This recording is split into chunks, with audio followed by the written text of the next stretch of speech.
انډیا اعلان او د کچریانو سره د یو نېکبختۍ دا کوم احتجاج دا کوم ریلي دا چې تاسو ته د جماعت اسلامي یون زیر اهتمام ده دا چې تاسو ته په نظر راځي دا د هغې ظالمانو خلاف ده کوم چې زموږ په کشمیر مسلمانانو وروڼو باندې د 74 سال نه ظلم کېږي بربریت کېږي وینې تویېږي زما وروڼو تاسو د بیدارۍ وخت دی تاسو پیسې زما وروڼو نن چې د کارخانې نوجوان وروڼو دی د محترم امیر الله صاحب په قیادت کې دا هغه خلکو ته پیغام ورکوي هغه انډیا ته پیغام ورکوي چې هغه ته وینې تویې کوي هلته ظلم کوي زما وروڼو موږ به انشاءالله د جهاد جذبه ژوندی کوو د دوی لاک دا واحد جهاد دی سبيلنا سبيلنا سبيلنا سبيلنا الجهاد الجهاد يهودي وكاكلات الجهاد الجهاد زمونږ د ضلعي امیر مصباح الله صاحب د ترسوي د 400 کالج د اسلامي جمعیت طلبه ناظم حافظ احسان علي خپله وینه توی کړې ده نورو ډېرو کارکونانو پکې خپله وینه توی کړې ده او دا 5 فروری چې منابېږي دا د زمونږ قاضي حسین احمد صاحب خدای پاک وبخي د 5 فروری دا اعلان هغه کړی و جهادو کې زنجیر اعلان یې وکړو او انشاءالله تعالی د 400 په چوک کې موږ دا اعلان کوو چې کشمیر چې کوم دی دا په مذاکراتو نه آزاد کېږي د کشمیر یو حل دی او کشمیر به انشاءالله په جهاد باندې ازادېږي په جهاد باندې ازادېږي طريقنا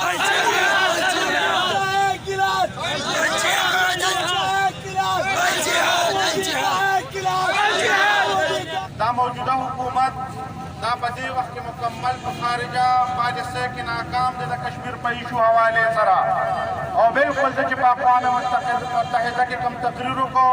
د هغه تقریر نه بعد هېڅ یوه خبره داسې نه ده شوې چې هغه د کشمیریانو لپاره د هغه ځای د مجاهدینو دپاره څه خبره وي لہذا دا موجوده حکومت دا اسټابلیشمنټ دا موجوده اسټابلیشمنټ دا محض طرف دا یو دوکه کوي د کشمیریانو سره د پاکستان د عوام سره یو دوکه کوي او دوی په دې دوکه کې ساتي لہذا جماعت اسلامي په دې وخت کې په واده کې دننه یو توانا آواز دی او د واده نه بهر هم یو توانا آواز دی د 1945 نه والا تر نن تاریخه پورې په واده کې دننه د پاکستان سره د الحاق خبره کېږي هلته د پاکستان نارې وهلې کېږي خو د پاکستان جنډه اوچتېږي هغه صرف او صرف یو سید اسد ګیلاني دی یو جماعت اسلامي دی چې هلته هغه آواز کوي يا أيها الذين آمنوا هل أدلكم على تجارة تنجيكم من عذاب أليم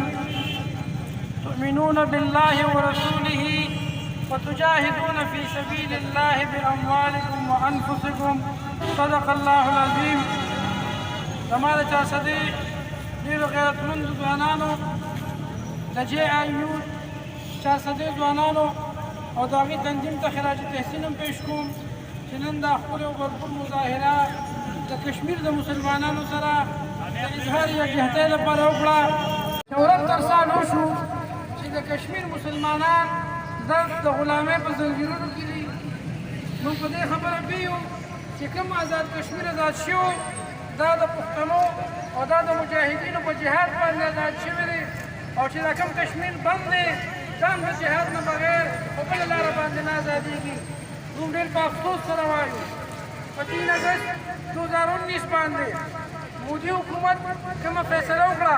او مقبوضه کشمیر یې باقاعده خپل قانوني حیثیت یې وله بدل کړ او په هندوستان کې ضم کړ. د هغې نه پس د پاکستان حکمرانانو عمران خان او د هغه حکومت پي ټي آی او د هغه حکومت د هغې لپاره هېڅ هم ونه کړل. ټولو عمران خان څنګه چې په هر محاذ باندې ناکامه دی په دې ملک کې ګراني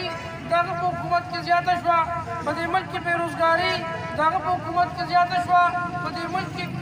کرپشن د ټرانسپیرنسي انټرنیشنل رپورټونه دي چې په 2018 کې څونه وه 2019 کې د هغې نه زیاته شوه او په 2019 کې چې څونه وه په 2020 کې د دې پي ټي آی په حکومت کې د هغې نه څو چنده نور هم زیاته شوه. دقه شان دی په خارجه په محاذ باندې د کشمیر په مسله باندې عمران خان حکومت او د پي ټي آی حکومت مکمل چې کوم دی دا ناکامه دی. وروڼو جماعت اسلامي پرون سراج الحق صاحب د ټولو پاکستان سیاسي قیادت په اسلام آباد کې راغونډ کړو. پرون هم د کشمیر دپاره اواز اوچت کړی دی. د دې نه مخکې هم جماعت اسلامي اواز اوچت کړی دی او دا د 5 فروری دا روز چې کوم ده په 1989 کې مرحوم قاضي حسین احمد صاحب په اپیل باندې شروع شوې ده چې موږ د کشمیر د 1 کروڑ مسلمانانو سره د اظهار یکجهتۍ دپاره او هغې ته د دې خبر اعلان کوو چې د پاکستان قوم د پاکستان عوام تاسو هېر کړي دي او تاسو سره ولاړ دي او تاسو لپاره به په هر ځای کې اواز اوچتوي. خو افسوس سره چې زموږ کوم حکومت راغلی دی نو هغې د کشمیر مسله په هغه انداز کې نه اوچته کړې. په سفارتي محاذ باندې په سیاسي محاذ باندې په عسکري محاذ باندې په کوم باندې چې په کار وه. وروڼو د جماعت اسلامي قیادت د دې عزم اظهار کوي چې زموږ په لاس کې اختیار حکومت راشي د کشمیر مسله دا به موږ د حکومت په سطح او په هر فورم که د یونایټډ نیشن دی که د OIC د اسلامي کانفرنس فورم دی او د دنیا په هر محاذ باندې اوچتو. او نو دا د کشمیریانو حق دی چې هغې ته خپل حق خودارادیت میلو شي او هغې د خپل زړه اواز او د خپل زړه په رایې باندې خپله فیصله وکړي. جماعت اسلامي او د پاکستان عوام ټول د هغې سره ولاړ دي. واخر دعوانا ان الحمد لله رب العالمين وصلى الله تعالى على خير خلقه محمد وآله وأصحابه أجمعين برحمته.